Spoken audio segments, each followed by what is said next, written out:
fans got to see some video clips from it the other day. Scout Day was on Wednesday. Start by talking about how that went. I thought it was a great turnout. We had, I don't know, estimate between 20 and 30 scouts, which was really nice. It's a fun day for us because it gives our kids a chance. I mean, we're about promoting our kids and hopefully giving them a chance to play beyond Indiana. So I would have killed at that age to play in front of 20 to 30 scouts in a fall like that. So I think it's a great opportunity for them to showcase their skills and have some fun with it. But it was a wonderful turnout, had beautiful weather, had some tacos after, which I got many compliments from the scouts. We did a little tacos coming in. They loved it, but it was an awesome day. Obviously, Alex Dickerson's the big guy for them. What are you hearing from them in terms of where they think he's going to project? Well, I mean, first, for Alex, no doubt. I mean, he's a guy. He's a name with the Team USA and the things that he's done already in our program. I think it really, I think he's a potential first-round draft pick, and if all goes well, I think that's a realistic thing for him. But the draft's a funny thing. You don't count anything until it actually happens. But and Alex is so humble, and you've had him on here before. He's about the team, so I don't think any of that stuff will ever get in the way. But I think he can be a first-round draft pick. The really cool thing with having a player like that of that caliber for the other guys is a lot of people come in and see Alex, and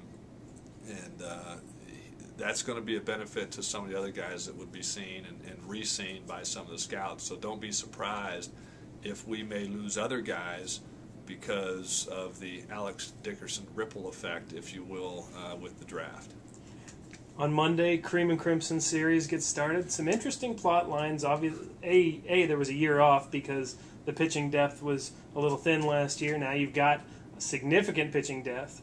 Team Neal against Team Greenspan, and also there's a big rivalry in the guest coaches going on. Well, the guest coaches, yes, but these guys, Neal and Greenspan, drive me nuts. The excitement, the excitement, and the competitiveness these guys are going on their draft.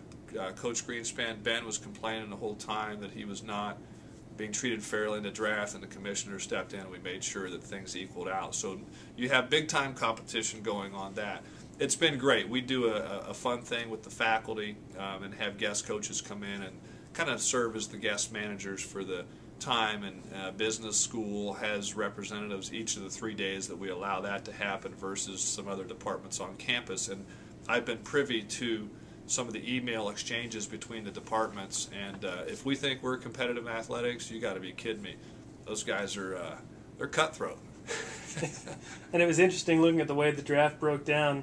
The pitcher in college went with pitching first. The hitter in college went with the big bats. And you could even break that down specifically. Coach Neal being a former left-handed pitcher, look at his roster. He has a lot of lefty pitchers on his staff too. So, yeah, but let them decide it on the field.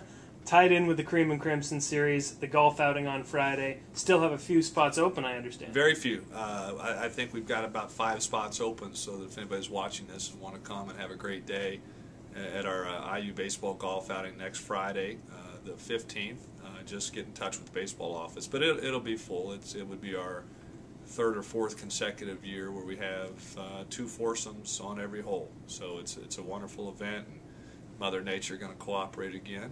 We'll be having another great day with our alumni. On Monday or Tuesday, we're planning on releasing the schedule for the Hoosiers. Some of us have an idea of what it's looking like. We won't get into specifics, but just teasing a little bit here. It's a very competitive start to the season. Well, and it is. I mean, we're going to be traveling down to Myrtle Beach and playing in a tournament down there with Coastal Carolina, and the tournament field will be strong, as people will see. We travel that next weekend to Corpus Christi, Texas, and really, we want to challenge ourselves early, and Tennessee following up around that time as well. But we want to challenge ourselves early in our schedule to prepare us for the Big Ten, and that's a philosophy that we've always had here and going to continue to have, so our fans can expect and will get a very competitive non-conference schedule, especially early. Lastly, we promised we would update fans on flag football in this Friday update, so give us your take, how things went. This was your first game that you got to. I made it. Not a good one for me to come to because the team we played was outstanding. We will see them again because they made me run too much early. But we did come away with a solid victory. I did pull my muscle in my legs, so I'm recouping, getting ready for Sunday. But team baseball made a very respectable, if not aggressive statement to the rest of the field there on campus that we are back to defend our title.